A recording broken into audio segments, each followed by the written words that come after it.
Okay, we've got here Hercules. In the Guinness Book of Records, he's down as the biggest cat on the planet. He's 11 foot long, weighing 900 pounds. Now, he's a cross between a lion and a tigress. And he's obviously huge. When you do it the other way round, it's called tigon, and they're really small. What's interesting for me is that we have in America, as exotic pets, over 5,000 tigers. And yet in the wild, there's assumed to be not even 3,000 left. I think it's quite indicative of how things are. One side of my work is this idea of proximity, this sense of kind of engaging in almost hyper-reality with my work, that you have something that looks straight back at you. Could be a cockroach looking straight at you like some alien beast. And in this case, I've got these cats. They're actually cats that have been backbred to colours we think existed in the wild. The usual Bengal colours we're familiar with, the orange, black and white. In this case, you're looking at a white, a black and white and a ginger.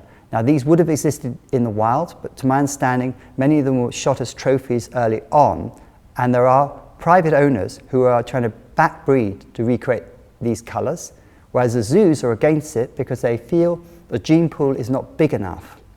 Now, one of the styles of what I do in my work is this idea that you're almost mapping over human portraiture on the animals. That idea that they're not just looking somewhere in your direction, but they're looking straight at you. They're almost penetrating through you.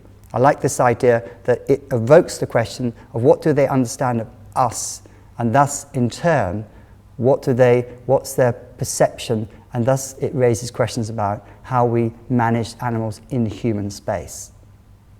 With my work with animals, I'm always fascinated about how, because we can, we do. And in the case of, we make hybridizations of in case of liger earlier, I was speaking of, lions and tigers. Here we got the zonki, zebra, and zorse. The crossing of a zebra with a horse and a donkey.